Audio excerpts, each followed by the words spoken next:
퇴직 후 친구들과 점점 멀어지고 있나요? 50대, 60대에 접어들며 은퇴를 맞이하면 친구들과의 관계에서 미묘한 변화가 느껴지기 시작합니다. 함께 웃고 떠들던 술자리도 줄어들고 점점 연락이 뜸해지더니 어느 순간엔 서로의 경제적 차이가 어색한 벽이 되곤 합니다.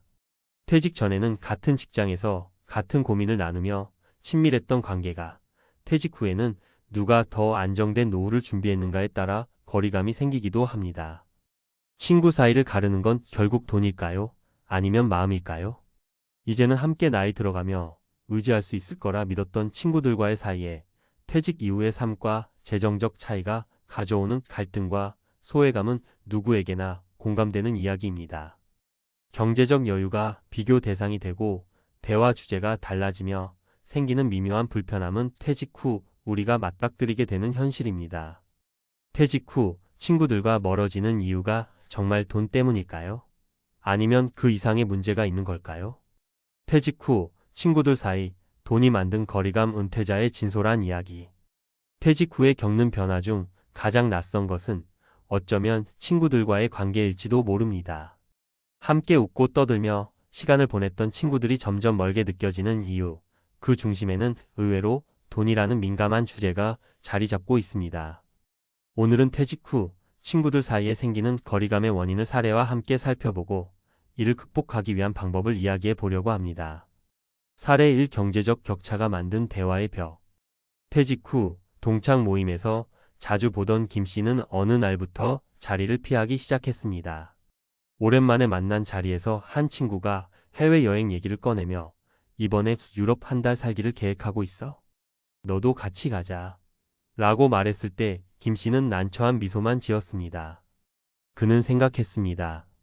나에겐 한 달 살기는커녕 이번 달 관리비 내기도 벅찬데. 경제적 상황이 서로 다르다 보니 대화 자체가 어색해지고 자연스럽게 만남을 피하게 되는 겁니다. 친구들의 이야기가 부러움이나 자격지심으로 느껴질 때 우리는 스스로 거리를 두게 됩니다. 대화 속에서 돈 이야기를 빼기 어려운 현대 사회에서는 이러한 갈등이 더욱 빈번히 일어납니다. 사례 2. 내가 잘못 산 걸까? 비교의 늪에 빠지다. 퇴직 후에도 경제적으로 여유로운 친구를 볼 때 우리는 종종 이렇게 생각합니다. 내가 퇴직 후 준비를 잘못한 걸까? 이런 생각은 은근히 우리 자신을 위축시키고 친구들과의 만남을 부담스럽게 만듭니다. 박 씨는 퇴직 후 월세 생활을 하고 있습니다. 오랜만에 만난 친구는 새로 장만한 전원주택 사진을 자랑하며 주말마다 텃밭도 가꾸고 정말 삶의 질이 달라져 라고 말했습니다. 박 씨는 좋겠다며 맞장구를 쳤지만 속으로는 불편함을 느꼈습니다. 비교를 하다 보면 친구의 행복이 축하의 대상이 아닌 나의 결핍을 떠올리게 만드는 거울이 되는 경우가 많습니다. 사례 3. 돈이 없어서가 아니라 마인드가 달라서. 50대 후반인 이 씨는 경제적으로 여유가 있었지만 친구들과의 관계가 계속 어색해졌습니다. 이유는 의외로 간단했습니다. 나와 친구들이 중요하게 여기는 가치가 달라졌기 때문입니다. 이 씨는 퇴직 후 절약하며 소박한 삶을 추구했지만 친구들은 여전히 소비 중심적인 생활 방식을 유지하고 있었습니다. 한 친구가 요즘 골프 안 치면 사람 취급도 못 받아 라고 웃으며 말했을 때 이 씨는 점점 이 모임에서 공감대를 찾기가 어려워졌습니다. 돈을 많이 쓰는 친구들과의 만남이 점점 부담스럽게 느껴졌고 결국 자연스럽게 관계가 소원해졌습니다. 퇴직 후 거리감을 극복하는 방법. 1. 경제적 여유와 상관없이 공통 관심사를 찾아라. 돈이 대화의 중심이 되는 만남은 피곤할 수밖에 없습니다. 대신 취미나 관심사를 공유할 수 있는 친구들과 시간을 보내세요. 예를 들어 책 읽기 모임, 자전거, 동호회 같은 활동적인 모임은 경제적 부담 없이도 깊은 유대감을 만들 수 있습니다. 2. 솔직한 대화로 불편함을 줄이자. 친구들과의 관계에서 경제적 격차로 인한 부담을 느낀다면 이를 솔직하게 표현하는 것도 방법입니다.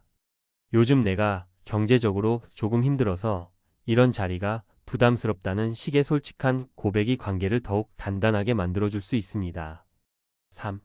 비교 대신 자신만의 행복을 설계하라. 비교는 우리의 에너지를 갉아먹는 독입니다.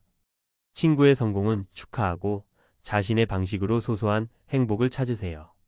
김 씨는 친구들과의 모임 대신 동네에서 새로 알게 된 이웃들과 작은 텃밭을 가꾸며 새로운 행복을 발견했습니다. 돈이 아니라 자신만의 가치와 방향으로 삶을 설계하는 것이 중요합니다. 마무리. 퇴직 후 친구 관계, 돈이 아니라 마음이 중요하다. 결국 퇴직 후 친구들과의 관계를 이어가는데 가장 중요한 것은 돈이 아니라 마음입니다. 경제적 여유가 관계를 잠시 흔들 수는 있지만 진정한 우정은 이를 극복하는 힘을 갖고 있습니다. 돈으로 멀어진 친구들 사이 마음으로 다시 이어갈 수 있다는 믿음을 가지고 이제는 경제적 격차에 흔들리지 않는 단단한 관계를 만들어 보세요. 퇴직 후에도 소중한 친구들과의 관계를 지키는 비결은 결국 우리의 손에 달려 있습니다. 퇴직 후 친구들과 멀어지지 않는 비결, 전문가가 전하는 솔루션. 퇴직 후 친구들과의 관계가 서서히 변하는 것은 자연스러운 일이지만 그 이유를 제대로 이해하고 대응하지 않으면 소중한 관계를 잃을 수도 있습니다. 경제적 격차나 서로 다른 가치관이 관계를 소원하게 만든다면 이를 극복하기 위한 노력이 필요합니다. 이번 칼럼에서는 퇴직 후에도 친구들과의 관계를 유지하는 방법과 그 속에서 얻을 수 있는 삶의 가치를 전문가의 시선으로 이야기해 보겠습니다. 경제적 차이가 만들어낸 거리 어떻게 좁힐 수 있을까? 1. 대화의 초점을 돈에서 벗어나게 하라. 퇴직 후 대화에서 가장 부담스러운 주제 중 하나가 돈입니다. 친구들이 자연스럽게 소비나 자산 이야기를 꺼낼 때 공감하거나 참여하지 못하면 소외감을 느낄 수 있습니다. 하지만 이럴 때 중요한 것은 대화의 주제를 유도하는 겁니다. 예를 들어 친구들이 여행이나 고가의 취미 생활을 이야기할 때 이렇게 말할 수 있습니다. 여행 얘기 들으니 좋네. 나는 요즘 가까운 산에 자주 가는데 거기서 만나는 자연이 주는 에너지가 정말 좋아. 너희도 한번 가볼래? 이처럼 경제적 부담이 덜한 활동이나 주제를 제안하면 자연스럽게 대화의 흐름을 바꿀 수 있습니다. 2. 모임의 형태를 재설계하라. 퇴직 후 경제적 부담을 느끼는 친구들은 모임 자체를 꺼리는 경우가 많습니다. 하지만 꼭 비싼 식사나 장소에서 만나야만 좋은 만남이 되는 것은 아닙니다. 모임을 재설계하는 것도 관계를 유지하는 훌륭한 방법입니다. 도시락 모임, 서로 집에서 간단히 준비한 음식을 가지고 공원이나 가까운 캠핑장에서 모이는 형식은 부담 없이 친목을 다질 수 있습니다. 취미 기반 모임, 책 읽기, 산책 또는 무료 전시회를 함께 관람하는 활동은 돈이 아닌 공통의 관심사로 이어지는 관계를 만들어줍니다. 3. 경제적 여유가 있는 친구에게 솔직하게 말하라. 만약 친구들 중 누군가가 경제적으로 여유가 있어 만남의 주제나 형식이 항상 부담스럽게 느껴진다면 솔직히 이야기하는 것도 방법입니다. 너희가 요즘 얘기하는 주제가 나에겐 좀 어려워. 내 상황에 맞는 소소한 만남을 더 많이 만들면 좋겠어. 이런 솔직한 대화는 오히려 관계를 더 단단히 만들어줄 수 있습니다. 진정한 친구라면 서로를 이해하고 배려하는 법을 알기 마련입니다. 서로 다른 가치관 어떻게 조율할 수 있을까? 퇴직 후 경제적 차이뿐 아니라 서로 다른 가치관으로 인해 관계가 멀어지기도 합니다. 어떤 이는 여전히 소비 중심적인 생활을 추구하고 또 어떤 이는 검소하고 단순한 삶을 선택합니다. 이런 차이가 충돌할 때 어떻게 대처해야 할까요? 1. 서로의 라이프 스타일을 존중하라. 친구의 생활 방식을 비판하기보다는 그 자체를 존중하는 것이 중요합니다. 소비 중심적인 친구에게는 너처럼 삶을 즐길 수 있는 것도 정말 멋진 일이야. 라고 말할 수 있고, 검소한 친구에게는 너처럼 소박하게 사는 게 나도 배우고 싶어. 라고 말하는 태도가 관계를 이어가는 데 큰 힘이 됩니다. 2. 공통의 가치를 찾아라. 가치관이 다르더라도 친구와 공유할 수 있는 공통점을 찾는 노력이 필요합니다. 예를 들어 삶의 질을 높이는 방법이라는 주제는 소비와 절약을 모두 아우를 수 있는 공통의 화제가 될 수 있습니다. 나는 요즘 소소한 취미를 즐기며 삶의 질을 높이고 있어. 너는 어떤 방식으로 삶을 즐기고 있어? 이런 질문은 서로의 가치관을 존중하면서도 대화를 이어갈 수 있게 합니다. 전문가가 전하는 3가지 사례와 교훈. 사례 1 소박한 모임으로 다시 찾은 우정. 정 씨는 친구들과의 만남을 피하고 있었습니다. 만날 때마다 나오는 경제적 이야기가 부담스러웠기 때문입니다. 그러나 그는 용기를 내어 소박한 모임을 제안했습니다. 공원에서 함께 산책하고 근처 시장에서 간단히 간식을 먹는 식으로 모임의 형식을 바꾸자 관계는 다시 회복될 수 있었습니다. 사례 2 서로 다른 가치를 인정하며 얻은 배움. 김 씨는 소비 중심적인 친구와 점점 멀어지는 것을 느꼈습니다. 하지만 친구와 솔직한 대화를 나눈 후 서로 다른 방식의 삶을 이해하게 되었고 오히려 새로운 취미와 관점을 배우게 되었습니다. 김 씨는 이렇게 말했습니다. 그 친구 덕분에 나는 나만의 소박한 생활을 더 소중히 여기게 됐어. 사례 3 경제적 차이를 극복한 대화의 전환. 박 씨는 친구들이 여행과 고가의 취미를 이야기할 때마다 소외감을 느꼈습니다. 하지만 그는 대화의 방향을 돌리기 위해 자신만의 작은 행복에 대해 이야기하기 시작했습니다. 산책, 정원 가꾸기 같은 이야기가 친구들에게 신선하게 다가왔고 오히려 친구들이 새로운 관심사를 배우게 되는 계기가 되었습니다. 퇴직 후 관계의 핵심은 결국 마음. 퇴직 후 친구들과의 관계를 유지하는 비결은 단순합니다. 돈이 아니라 마음으로 이어지는 관계를 만들고자 노력하는 겁니다. 경제적 차이나 가치관의 차이는 언제든 생길 수 있습니다. 하지만 이를 극복하기 위한 노력이 있다면 오히려 퇴직 후의 관계는 더 깊고 진솔해질 수 있습니다. 소중한 친구와의 관계를 지키기 위해 지금 무엇을 할 수 있을까요? 퇴직 후에도 진정한 우정을 이어가고 싶은 분들에게 오늘의 이야기가 작은 영감이 되길 바랍니다. 늦깎이 개인 택시의 눈물. 58세, 인생 이막의 잔혹한 현실. 여러분도 혹시 퇴직만 하면 노후 준비 끝? 이라 생각했던 적 있나요? 사실 아직까지도 은퇴 안정이라고 믿는 분들이 많아요.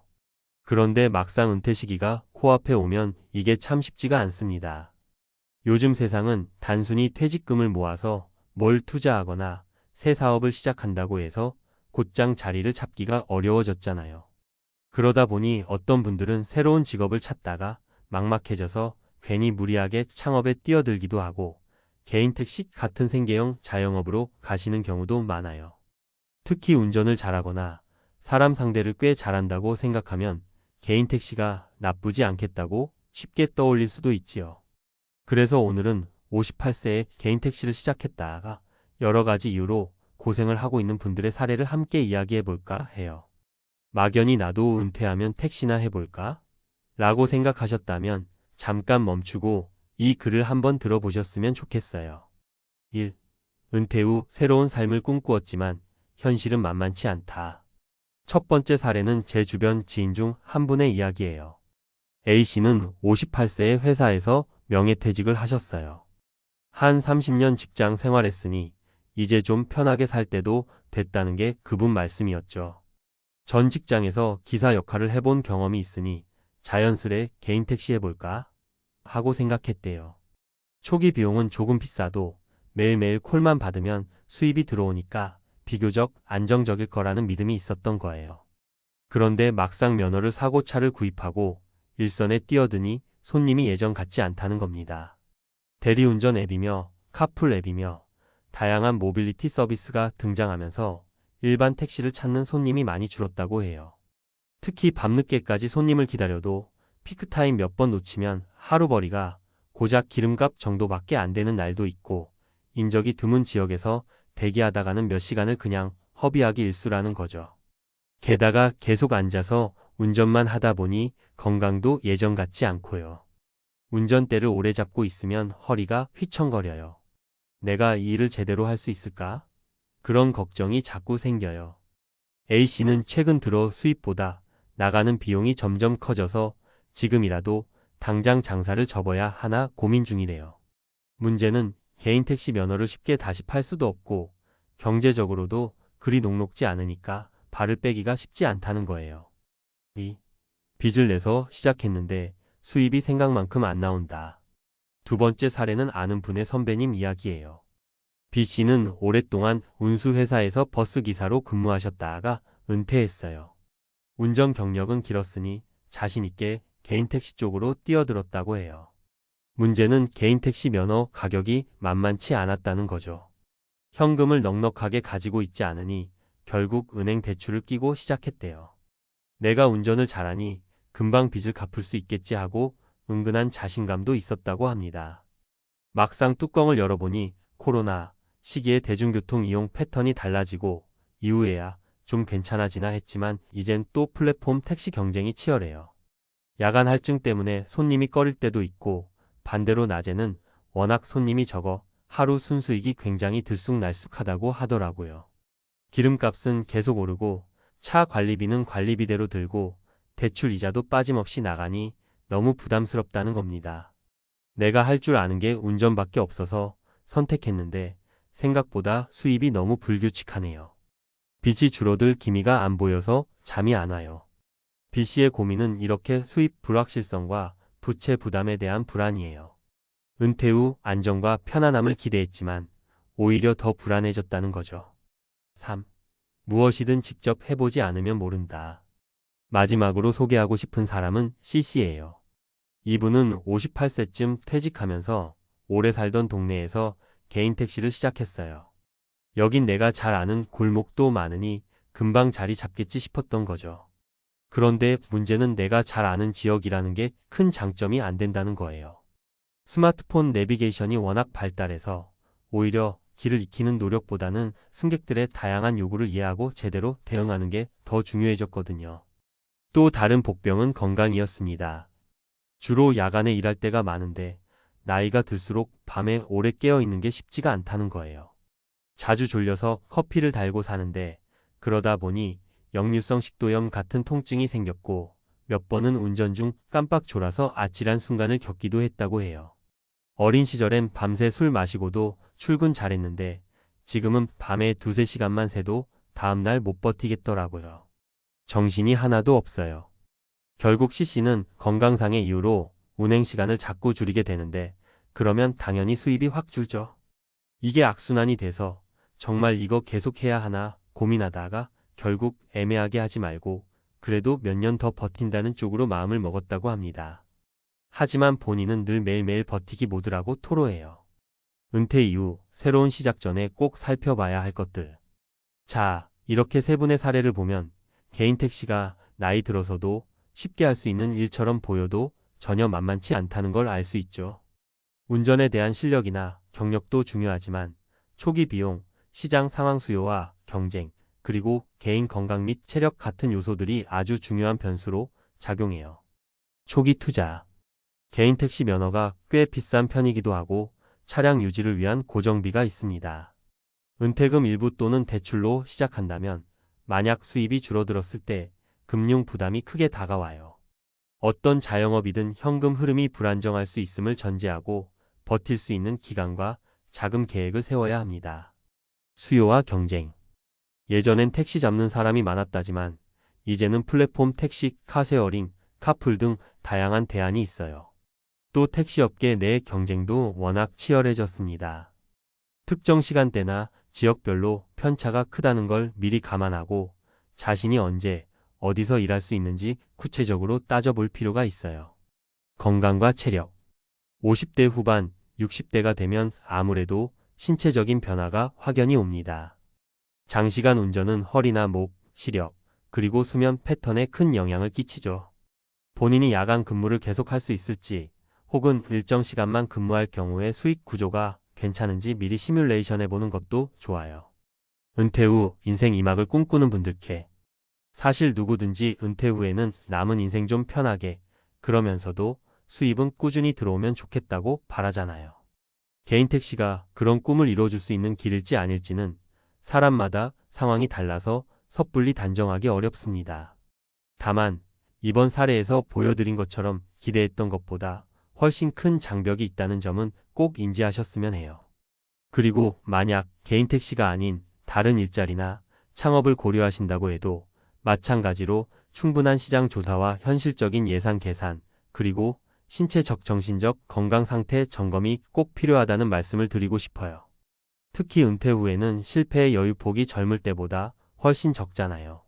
한번 잘못 투자하거나 큰 빚을 지게 되면 다시 재기하기가 어려울 수 있습니다. 그렇다고 해서 아무것도 하지 말라는 건 아니에요. 오히려 은퇴 후에도 꾸준히 활동하며 사회와 소통하는 건 개인 건강과 삶의 질을 위해서 매우 중요한 일이죠. 다만 그 선택지가 꼭 개인 택시나 자영업만 있는 게 아니라는 점을 잊지 않으셨으면 해요. 취미를 살려서 부업 형태로 소소하게 시작해 볼 수도 있고, 일자리 지원센터나 중장년층 대상 프로그램을 통해 다시 한번 공부나 재취업을 알아볼 수도 있습니다. 무엇보다 중요한 건 내가 할 수 있는 일과 하고 싶은 일 사이에서 균형점을 찾는 것이 아닐까 싶어요. 개인 택시라는 것도 결국 운전 기술뿐 아니라 사람과 대면하는 일이니 서비스 정신을 갖추고 모험 정신도 있어야 유지가 되겠지요. 난 이미 체력도 부족하고 누구 만나서 말 붙이는 것도 지친다는 마음이 크다면 그 자체가 경고 신호가 될 수 있습니다. 여기까지 세 분의 경험을 들려드렸는데 여러분은 어떻게 느끼셨나요? 사실 이런 이야기 들으면 은퇴가 오히려 더 힘들고 불안할 수도 있구나 싶어지죠. 하지만 부디 이 글을 읽고 너무 겁먹거나 포기할 필요는 없어요. 다만 은퇴 마지막이자 새로운 시작인 만큼 충분히 준비하고 신중하게 실행하자고 권하고 싶습니다. 그 과정에서 몸과 마음을 잘 돌보면서 소중한 노후를 지켜내실 수 있길 바라요. 한마디로 정리하면 개인 택시든 어떤 일이든 은퇴 후 시작하려면 반드시 충분한 계산과 대비, 그리고 체력 관리가 필수라는 거예요. 쉬운 일은 없지만 그래도 내가 진짜 잘할 수 있고 의욕도 있는 분야라면 또 다른 인생 이막을 멋지게 열 수도 있지 않을까요? 오늘 소개한 세 가지 사례가 작은 참고가 되길 바라고 무엇보다 본인에게 맞는 길을 찾길 진심으로 응원합니다. 대기업에서 오랜 세월을 보낸 후 은퇴를 맞이하면 모두가 평온한 노후를 꿈꿉니다. 하지만 현실은 다릅니다. 50대 이후 재취업 시장에서 경험 많은 인재라는 말은 멋진 구호일 뿐 실제로 나이든 중장년층이 설 수 있는 자리는 점점 사라지고 있습니다. 화려했던 직장 경력을 뒤로하고 단순 노동으로 생계를 유지하려는 현실에 부딪히는 순간 그동안 준비하지 못한 은퇴 후 삶의 무게가 가슴을 짓누릅니다. 이 글에서는 은퇴 후 빈곤층으로 추락하게 되는 이유와 나이든 중장년층이 겪는 재취업의 고난을 살펴보며 우리에게 필요한 대비책은 무엇인지 함께 고민해 보려 합니다. 은퇴 후 빈곤층으로 추락한 현실 우리가 놓치고 있는 은퇴 준비의 중요성. 은퇴는 누구에게나 찾아오는 인생의 한 페이지입니다. 하지만 대기업에 다녔던 사람들도 은퇴 후 겪게 되는 현실은 우리가 흔히 상상하는 평온한 노후와는 다를 수 있습니다. 준비되지 않은 은퇴는 오히려 빈곤층으로 추락하는 지름길이 될 수도 있죠. 오늘은 은퇴 후 재취업의 어려움과 빈곤의 악순환을 막기 위한 중요한 교훈을 세 가지 사례를 통해 나누고자 합니다. 사례 1. 50대의 벽에 부딪힌 어씨의 재취업 도전기. 어씨는 대기업에서 30년간 근무하며 나름 안정적인 생활을 했습니다. 하지만 정년퇴직 후 얼마 지나지 않아 예상치 못한 현실에 부딪혔습니다. 노후 준비가 부족했던 그는 퇴직금만으로는 가족의 생활비를 충당할 수 없었습니다. 그래도 경력이 있으니 금방 재취업할 수 있을 거야 라는 낙관적인 생각으로 구직 활동에 나섰지만 현실은 냉혹했습니다. 대부분의 기업에서 50대 이상은 비용 부담이나 업무 적응력 부족을 이유로 기피 대상이 되었죠. 결국 어씨는 공사 현장의 단순 노동자로 일하게 되었고 그마저도 몸이 따라주지 않아 몇 달 만에 일을 그만둘 수밖에 없었습니다. 그는 이렇게 말했습니다.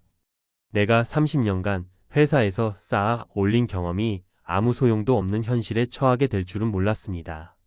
교훈 은퇴 전에는 단순히 돈을 모으는 것만으로 충분하지 않습니다. 재취업이 필요하다면 나이에 상관없이 적용 가능한 기술이나 자격증을 미리 준비해야 합니다. 사례 2. 자영업의 함정에 빠진 B씨 부부. B씨와 그의 아내는 은퇴 후 작은 카페를 열며 새로운 인생을 꿈꿨습니다. 퇴직금과 대출을 합쳐 마련한 자본으로 가게를 차렸지만 예상만큼 수익이 나지 않았습니다. 특히 팬데믹 상황이 겹치면서 손님이 끊기고 월세와 인건비 부담이 커졌습니다. 결국 빚만 늘어난 채 가게를 정리해야 했죠. B씨는 이렇게 회상합니다. 은퇴 후에는 안정적인 수익이 가장 중요하다는 걸 뒤늦게 깨달았습니다.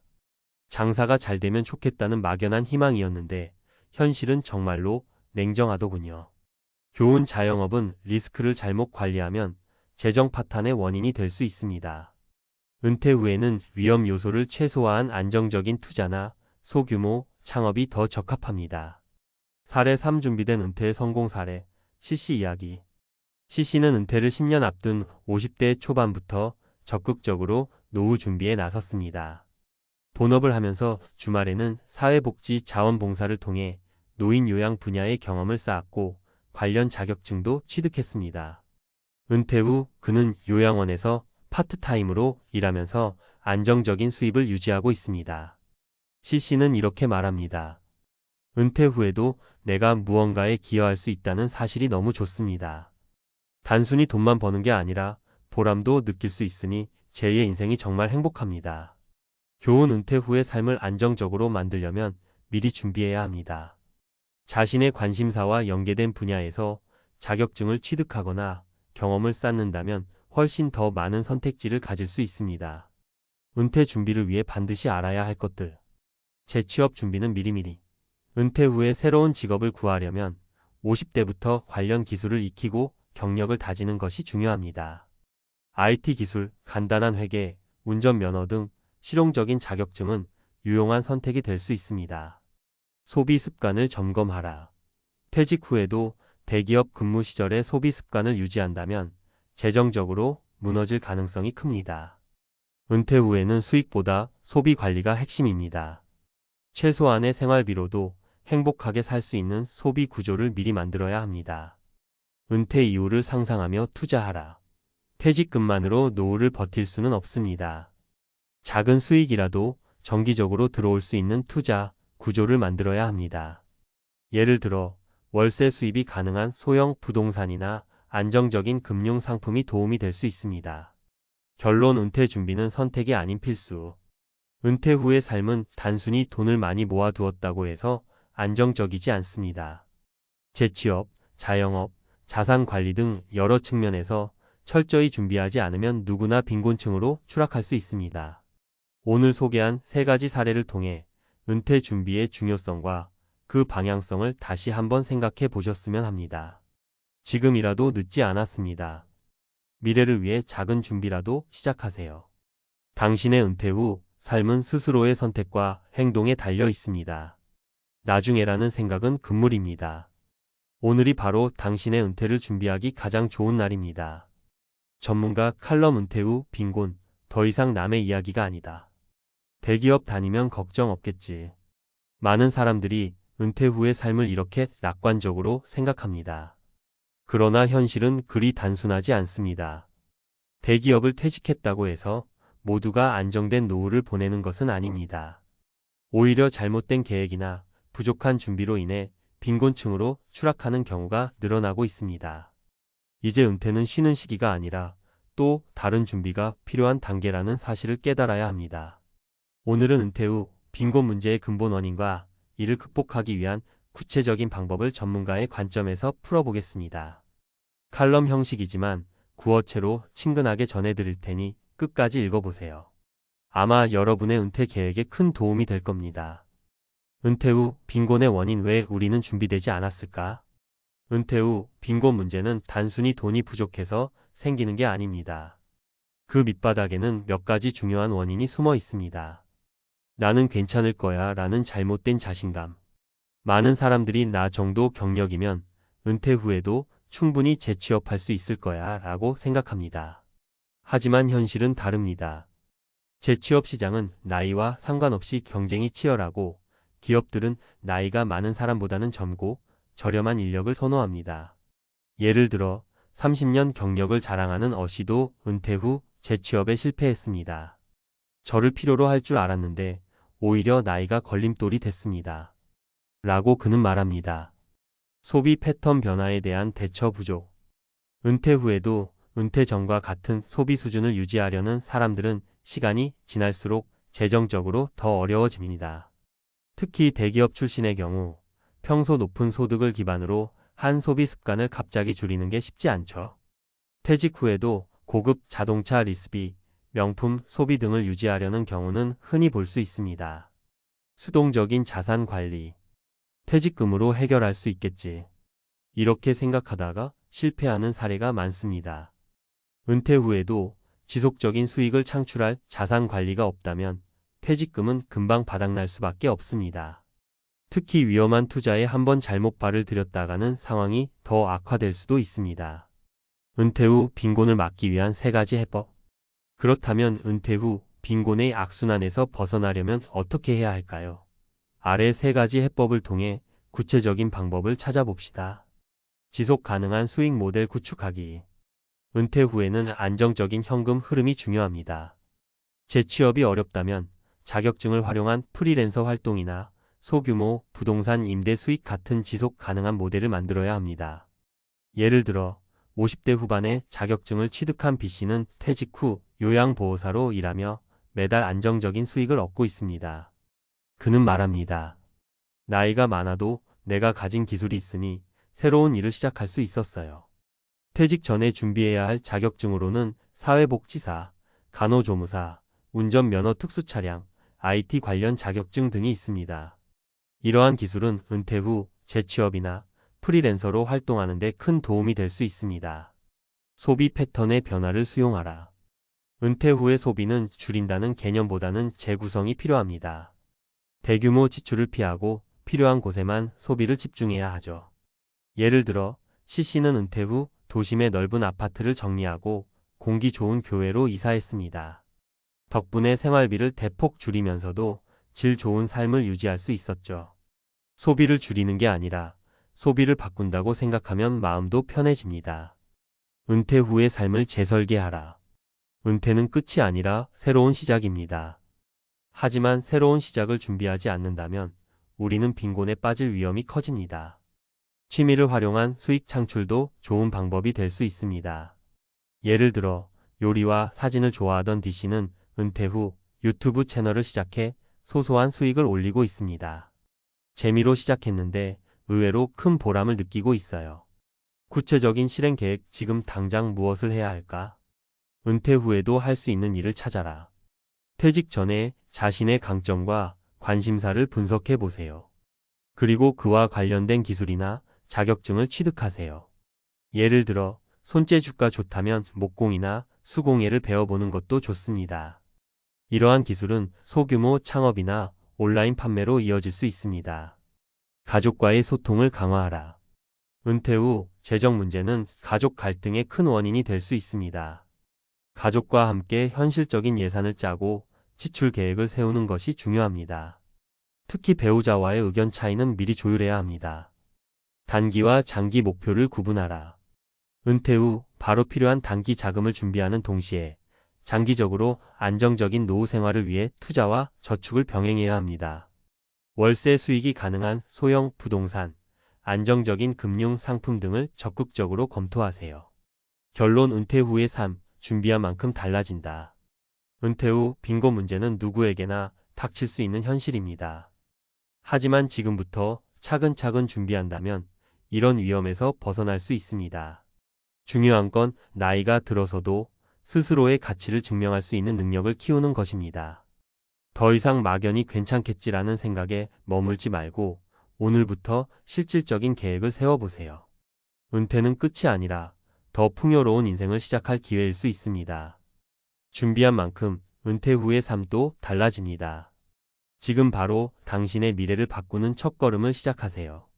혹시 요즘 들어 소비가 늘어난 것 같지만 정확히 어디에 돈을 쓰고 있는지 잘 모르겠나요? 분명 예전에는 그다지 필요하지 않았던 것들이 이제는 당연하게 느껴지고 소득이 늘어나면서 그만큼 지출도 함께 커지는 것 같은데 말이죠. 이런 현상을 라이프스타일 크리프라고 합니다. 말 그대로 서서히 당신의 생활 수준이 높아지면서 자연스럽게 지출도 늘어나게 되는 것입니다. 문제는 이렇게 지출이 늘어나는 걸 우리가 눈치채지 못한다는 점입니다. 만약 이런 상태를 방치하면 당신의 재정 건전성에 심각한 위협이 될 수 있고 심지어 어려운 상황에 처할 수도 있습니다. 그래서 오늘은 라이프스타일 크리프가 왜 발생하는지, 이를 막기 위한 방법, 그리고 실생활 사례를 통해 어떻게 지출을 줄일 수 있을지 이야기해 보려 합니다. 라이프스타일 크리프의 진짜 원인. 우리가 살아가면서 점점 더 많은 돈을 쓰게 되는 이유는 아주 단순합니다. 기본적으로 사람들은 자신의 소득이 늘어나면 그만큼 더 많은 것을 소비하려는 경향이 있습니다. 이는 마치 물이 위에서 아래로 흐르는 것처럼 자연스러운 일이죠. 직장에서 승진하거나 월급이 올랐을 때 우리는 곧바로 더 좋은 집으로 이사하거나 새 차를 구매하는 등 소비 패턴을 바꾸게 됩니다.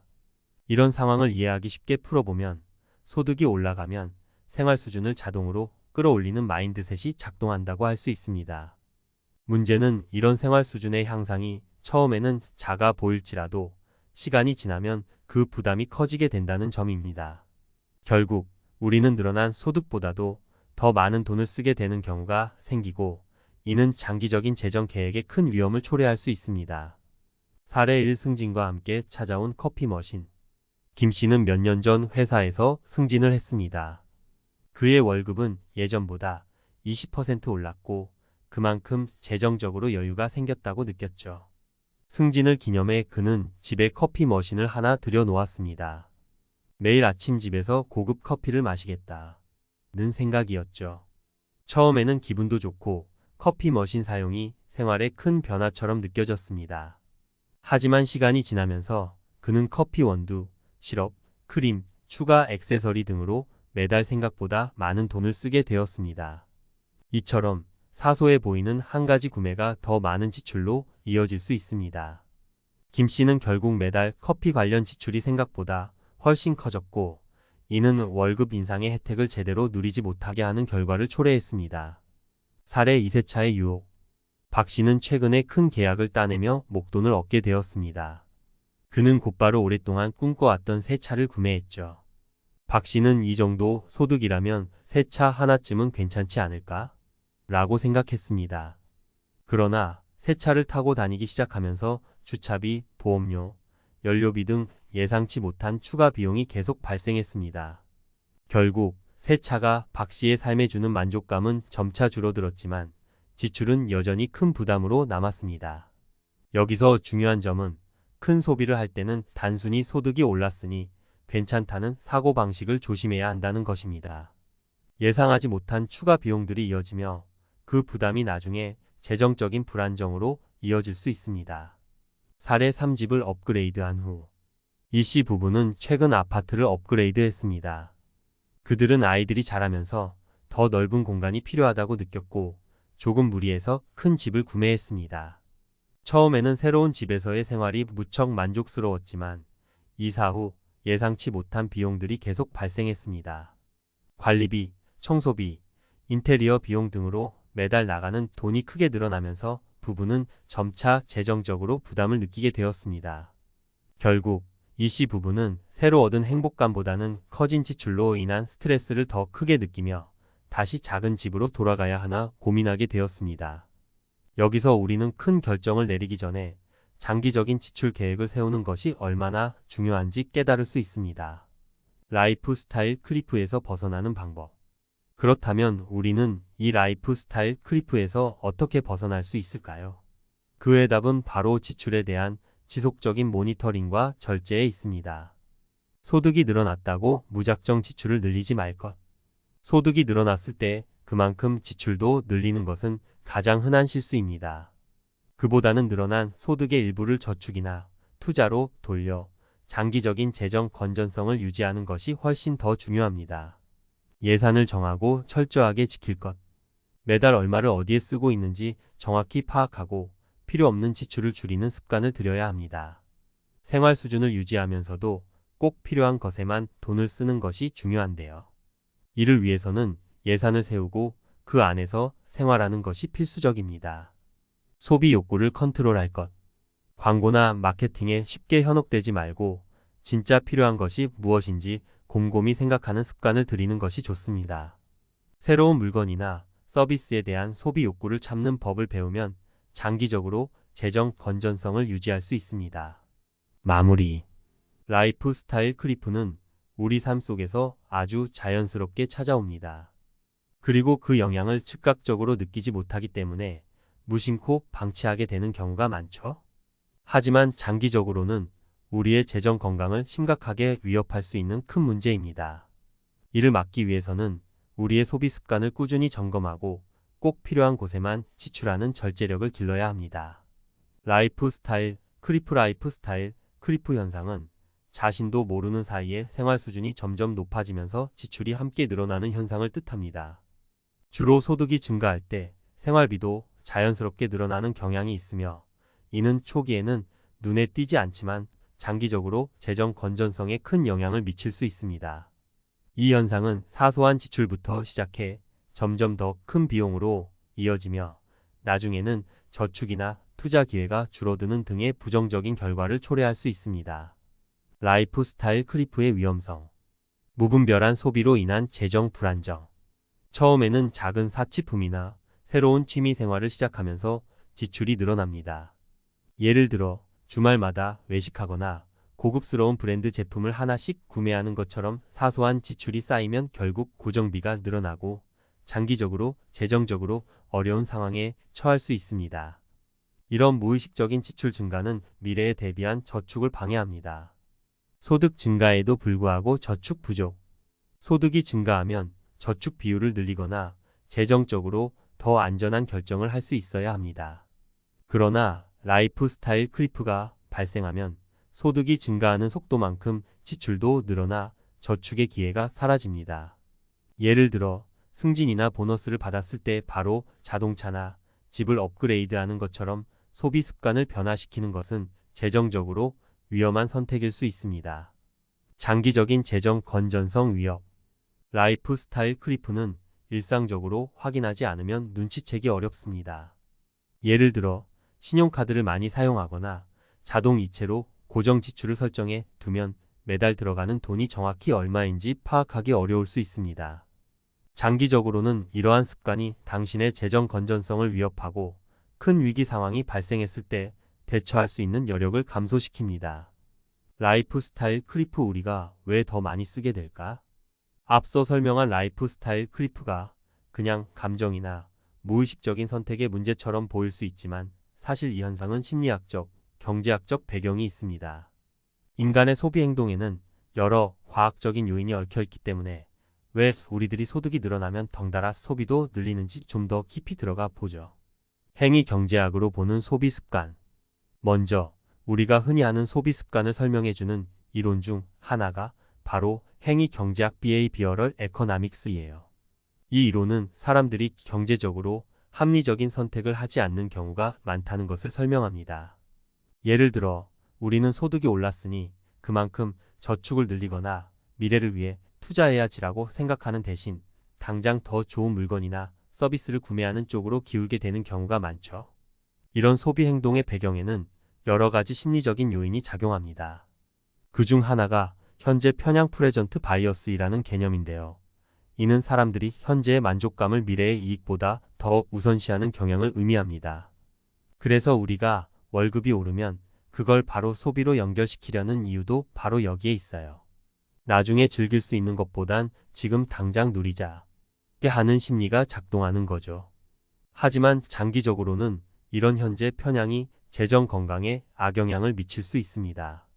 현재의 소비가 쌓여서 미래의 저축 가능성을 줄이고 더 나아가서는 경제적으로 큰 위기를 맞이할 수도 있거든요. 적응 수준 이론 외에 만족감은 오래가지 않을까?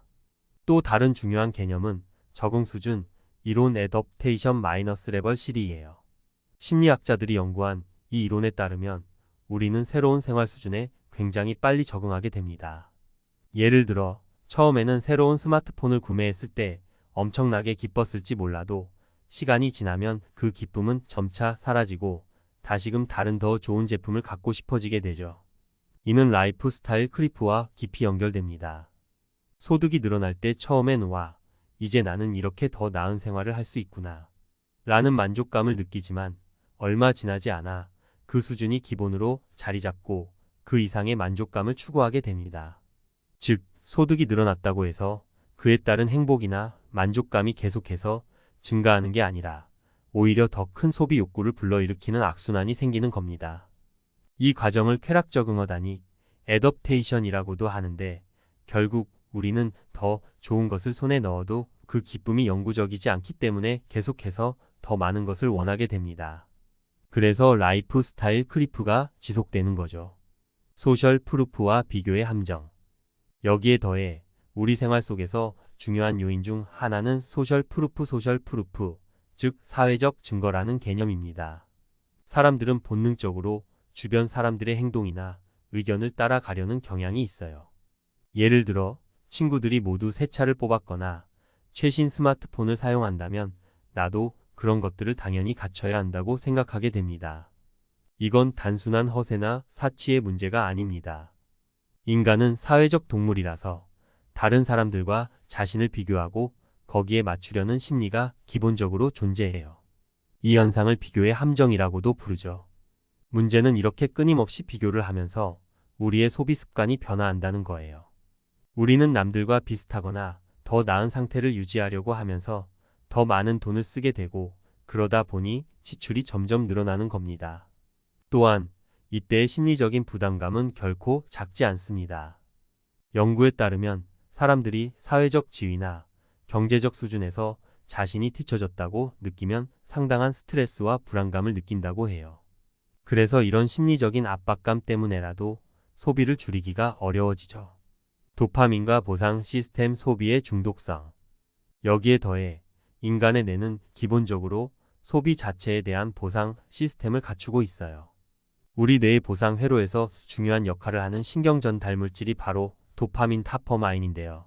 이 도파민은 우리가 새로운 물건을 사거나 쾌락을 느끼는 행동을 할 때 뿜어져 나옵니다.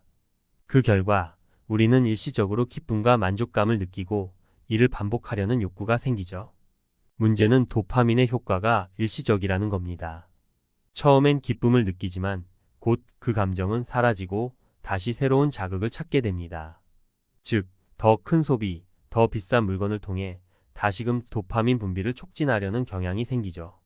그래서 우리는 소비를 중독처럼 느끼게 되는 경우도 많습니다. 어떻게 라이프 스타일 크리프를 막을 수 있을까? 이제 이 현상을 막기 위해 우리가 할 수 있는 방법을 과학적인 관점에서 살펴볼게요.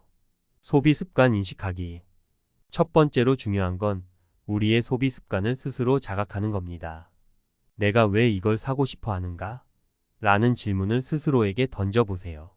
단순히 주변 사람들의 영향이나 순간적인 욕구에 따라 지출을 늘리는 것이 아닌지 확인해 봐야 해요. 미래 편향 키우기. 현재 편향 대신에 미래 편향 퓨처 바이어스를 키워보는 것도 중요합니다. 즉, 당장 얻는 기쁨보다는 미래의 재정적 안정이나 더 큰 목표를 위해 현재의 소비를 줄이는 것이죠. 이를 위해서는 구체적인 목표 설정이 필요해요. 예를 들어 5년 후 내 집 마련을 목표로 저축하는 계획을 세우고 그 목표를 계속 상기시키면 현재의 소비 욕구를 더 잘 통제할 수 있습니다. 행복의 진정한 원천 찾기. 마지막으로 중요한 건 소비 외에 우리가 진정으로 행복을 느낄 수 있는 활동을 찾아야 한다는 겁니다. 연구에 따르면 물질적인 소비보다도 관계나 경험에서 오는 행복감이 훨씬 더 오래 지속된다고 해요. 친구나 가족과의 시간, 취미 활동, 자연 속에서의 산책 등이 우리의 행복감을 더 지속적으로 채워줄 수 있다는 거죠. 결론적으로 라이프 스타일 크리프는 단순한 지출 증가 이상의 복합적인 심리적, 사회적, 그리고 신경과학적인 요인이 얽혀있는 문제입니다. 이를 극복하기 위해서는 자신의 소비 습관을 잘 이해하고 장기적인 목표를 세우며 행복의 원천을 소비 외에서 찾아야 합니다.